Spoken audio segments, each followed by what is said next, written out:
Cavazza. Bonjour. Merci d'avoir accepté cette interview. Alors, avec Anne Beaufumé et Jérôme Bondu, nous venons de publier un livre intitulé La plus grande révolution de toute l'histoire de l'humanité. Alors, pourquoi ce livre et pourquoi cette interview? Nous vivons actuellement une période d'incertitude totale avec des changements qui s'accélèrent depuis une vingtaine d'années. On entend parler d'intelligence artificielle, de fusion nucléaire, biotechnologie et beaucoup d'autres sujets. Et très difficile de s'y retrouver entre ce qu'on peut entendre ou lire, avec des niveaux d'expertise qui ne sont pas toujours les mêmes. Nous sommes trois spécialistes de la veille économique, technologique et sociologique. Et nous nous sommes bien rendus compte qu'il est difficile pour le grand public d'appréhender tous ces changements. Les gens sont un peu perdus par rapport à ça. La vulgarisation n'est pas forcément toujours évidente. On a voulu faire un livre accessible à tous et donner les clés pour décrypter les bouleversements que nous vivons aujourd'hui. Alors, pour rendre les questions vivantes, on a décidé, à travers d'interviews d'experts comme vous, de faire des focus particuliers sur certains thèmes, comme le prolongement du livre ou la mise en perspective de certaines révolutions que nous abordons. Donc, Frédéric Cavazza, merci encore. Est-ce que vous pourriez tout d'abord vous présenter? Alors, je suis Frédéric Cavazza, je suis un spécialiste du numérique dans la mesure où ça fait 25 ans que j'en ai fait mon métier, à une époque où on touchait des salaires en francs, donc ça commence à remonter. Je me définis comme un observateur averti. Ça veut dire que j'essaye de décrypter, de comprendre les tendances, l'évolution des comportements, des attentes et d'accompagner les entreprises dans leur bonne compréhension de toutes ces évolutions et dans l'adaptation de leur offre, de leur fonctionnement on va dire, ces nouvelles technologies, ces nouveaux usages. Alors justement, quelles sont les grandes tendances technologiques des prochaines années? Alors ça, c'est une question qui est particulièrement délicate, parce que c'est toujours compliqué de se projeter dans le futur. Néanmoins, on voit quand même, on a un marché qui pousse fortement vers le métavers. Donc derrière le métavers, on met beaucoup de choses. On met les jeux vidéo, on met la réalité augmentée, la réalité virtuelle, on met tous les environnements virtuels, sociaux et ainsi de suite. Vraisemblablement, ce qui va arriver dans les prochaines années, c'est une démocratisation de l'équipement autour de la réalité virtuelle. C'est quelque chose qui coûtait cher il y a quelques années, puisque c'était plus de 1 000 $ les casques de chez HTC Vive et ainsi de suite. Ça s'est démocratisé avec ce que peut proposer Oculus. On a aujourd'hui des masques qui peuvent coûter dans les 300 $, donc ça va un petit peu mieux, mais ça touche quand même une population qui est extrêmement restreinte. On parle d'une dizaine de millions d'utilisateurs, donc c'est vraiment très, très restreint. Je pense que dans les prochaines années, on va aller vers une démocratisation de ces équipements-là. On va aller également vers une démocratisation de tout ce qui est monnaie numérique, qui risque de changer beaucoup de choses. Par monnaie numérique, on entend d'un côté les crypto-monnaies, mais de l'autre, les monnaies numériques étatiques. Donc, quand on voit ce qui se passe en Chine, quand on voit ce qui se passe au Brésil, avec des vitesses d'adoption qui sont extrêmement rapides, on parle de à peine 6 mois pour embarquer des centaines de millions d'utilisateurs. Là, je pense que ça va provoquer des gros changements dans notre quotidien et dans la façon de consommer, de vivre, de commercialiser des produits, des offres et ainsi de suite. Alors, est-ce qu'on peut dire qu'il y a quelque chose qui va changer à très court terme? Par exemple, dès l'année prochaine, 2023, est-ce qu'il peut y avoir quelque chose qui peut faire que le monde change radicalement à très court terme? Alors, il va y avoir des gros changements qui vont survenir dans l'Union européenne, notamment parce qu'ils sont en train de finaliser le DMA et le DSA, donc le Digital Marketing Act, Digital Service Act. Ça va avoir un gros impact sur notamment toutes les plateformes numériques, Amazon, Uber, tout ce que vous voulez, et tous les médias numériques, Facebook, Instagram et ainsi de suite, qui sont deux composantes essentielles aujourd'hui de notre quotidien. Donc, à partir du moment où on va changer toutes ces plateformes-là, leur fonctionnement, leur responsabilité, ça va avoir un impact sur en gros, comment est-ce qu'on va s'en servir. Ce qui risque d'arriver à court terme, c'est-à-dire dans les 6 mois à 1 an. D'accord. Et justement, alors dans ce très court terme, là, vous avez parlé de l'Europe. Est-ce que justement, on peut avoir un changement aussi radical par rapport à la place de l'Europe dans ce monde technologique qui est quand même un peu privatisé aujourd'hui par les GAFAM ou les BATX? Est-ce que l'Europe a un rôle à jouer? Oui, mais pas à court terme. Là, on parle de cycles de développement qui sont quand même un petit peu longs. Il faut développer des technologies qui soient différenciantes et il faut qu'il y ait un public qui adopte de façon massive ces nouveaux services ou ces nouvelles technologies. Donc là, ça fait quand même deux composantes. Il ne peut pas y avoir de miracle. Je ne vois pas comment en 6 mois, un an, l'Europe pourrait devenir le poids lourd du numérique. Ce qu'elle peut faire dans un premier temps, c'est réguler, et c'est ce qu'elle est en train de mettre en place, et ça va avoir un impact très fort. Après, pour qu'il y ait une contrepartie, donc un contrepoint entre d'un côté les Américains, de l'autre les Asiatiques, surtout les Chinois, et faire émerger des géants du numérique européen, là, il nous faudra 5 ans ou plus. Ça risque d'être un petit peu plus long. Alors, y a-t-il, selon vous, une technologie ou une découverte qui vous semble de nature à changer radicalement le monde? Changer le monde, je ne saurais pas vous le dire parce que je ne suis pas sociologue. En tout cas, changer mon monde à moi, c'est-à-dire ce que je peux observer sur notamment les comportements d'achat, sur la publicité, sur le commerce et ainsi de suite. Oui, pour moi, c'est la généralisation de la troisième dimension. Trois dimensions par opposition aux deux dimensions traditionnelles avec lesquelles on a l'habitude de s'informer, de se former, de se divertir. Donc là, je fais référence au papier, donc les journaux, les encyclopédies, à tout ce qui est écran, la télévision, l'Internet. On a aujourd'hui des usages qui existent depuis 10 ans, 20 ans autour de la 3D, puisque la réalité virtuelle, c'est pas, encore une fois, c'est pas neuf, ça fait longtemps que ça existe. Maintenant, à mesure que l'on va généraliser tout ça, qu'on va atteindre progressivement des paliers, 100 millions d'utilisateurs, 500 millions d'utilisateurs, 1 milliard d'utilisateurs, là, on va avoir des gros changements. Pourquoi? Parce que quand on introduit une troisième dimension, c'est une autre appréhension de la façon de raconter une histoire, de diffuser de l'information, de transmettre de la connaissance ou de proposer une expérience divertissante ou enrichissante.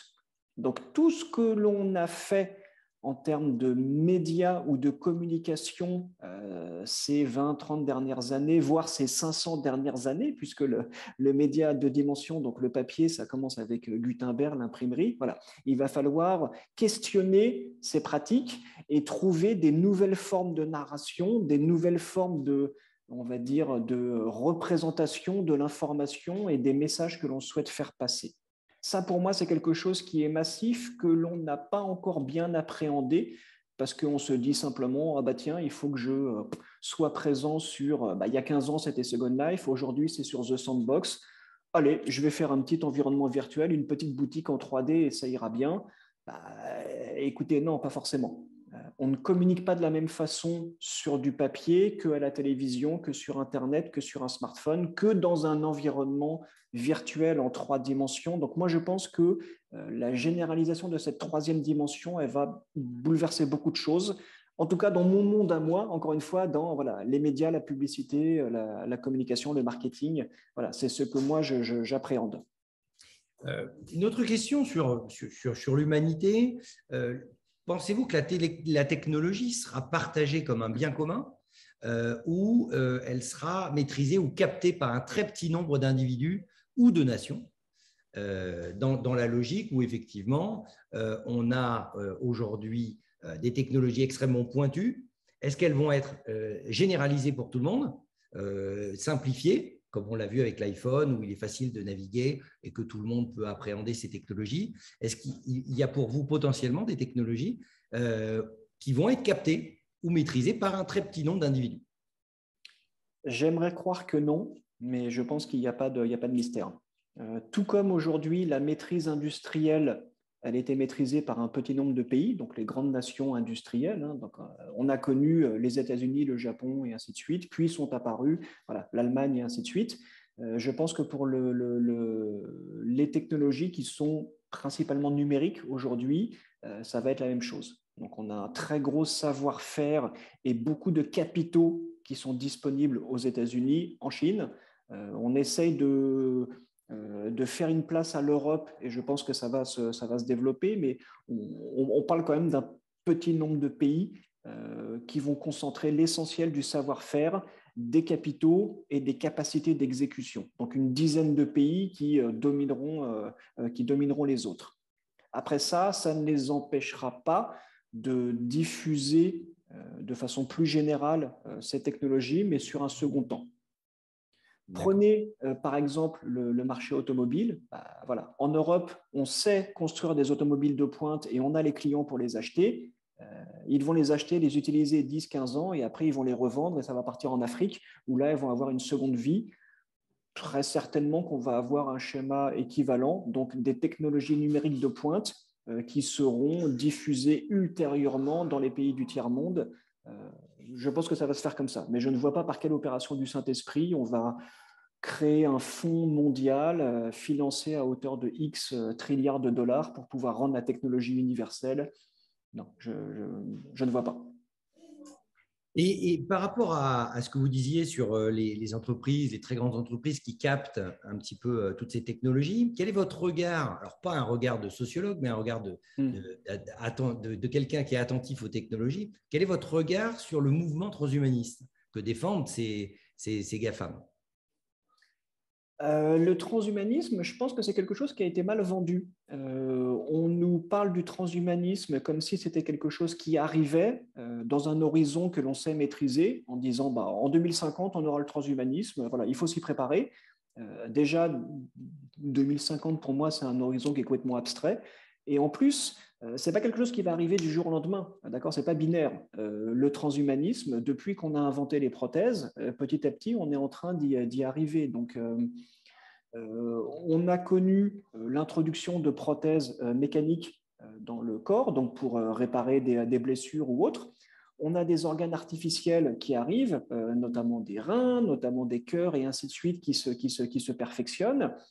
On est en train de tester aujourd'hui de l'équipement numérique pour pouvoir, encore une fois, pallier à des carences ou prolonger la durée de vie d'un être humain. Ça va s'installer petit à petit. Ce n'est pas quelque chose qui me fait peur. Je pense qu'on a un vrai problème de perception. D'accord? Quand on dit transhumanisme, on pense à des robots, à des cyborgs, on dit ah non, jamais de la vie, ça passera pas par moi, tout ça. Demandez à quelqu'un qui souffre de carence et qui a une pompe à insuline, vous allez faire quoi? Vous allez lui arracher sa pompe? Lui dire bah non, tu n'es pas un être humain, tu n'as pas le droit de vivre? Non, ça ne marche pas comme ça. Demandez aux dentistes qui soignent des caries tous les jours. Il faut qu'on arrête de soigner les caries. Il faut qu'on arrête de se servir de béquilles parce que non, vous vous êtes cassé la jambe, tant pis. Voilà, vous vous débrouillez. Non, ça ne marche pas comme ça. Pour moi, Alors, encore une fois, c'est un vrai problème de perception et de pédagogie parce qu'on nous le présente comme quelque chose de en 2050, les gens seront éternels, ils auront vendu leur âme aux machines. Mais non, ça ne marche pas comme ça. Non. et justement, si on dit 2050, c'est trop loin, évidemment, c'est se projeter très très Oui. loin. Et comme on a vu, la vitesse de changement impressionnante ces dernières années, c'est se projeter très loin. Projetons-nous alors éventuellement en 2030. Qu'est-ce qui a changé radicalement? Alors, on est en 2030, qu'est-ce qui a changé? Je n'en sais absolument rien.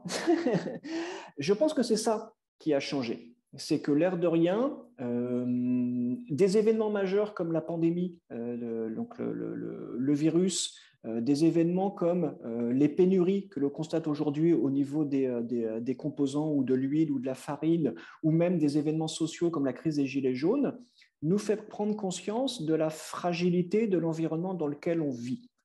Jusqu'à il y a 5 ans, on était confiant parce qu'on pensait avoir la maîtrise, parce qu'on pensait avoir la capacité d'absorber différentes choses. Et puis est arrivée la crise des Gilets jaunes, donc une quasi-guerre civile en France, est arrivée la pandémie, plusieurs milliards d'êtres humains confinés chez eux. Là, aujourd'hui, on a une guerre qui est proche de chez nous.